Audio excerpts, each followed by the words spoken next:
Hi, I'm Mike from 1A Auto. We've been selling auto parts for over 30 years.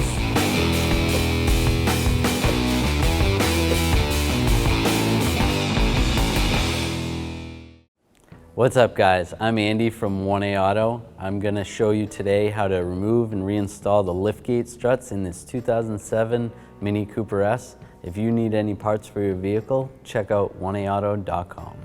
Alright, we're going to open the liftgate. There's a little button right under the Mini sign. Pop that open. You're going to want to have a friend help support the liftgate while you take these out so it doesn't fall. I'm going to take a 90-degree pick. You can unlatch this lock right here. Just pull it out a little bit and then you should be able to pull it off. We're going to do the same for this other side.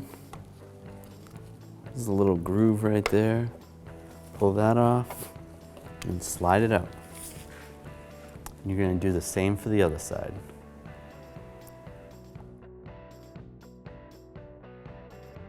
It's a good idea to do these one at a time.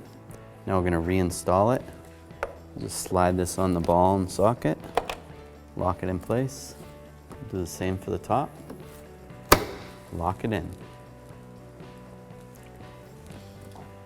You can close the liftgate. Thanks for watching. Visit us at 1aauto.com for quality auto parts, fast and free shipping, and the best customer service in the industry.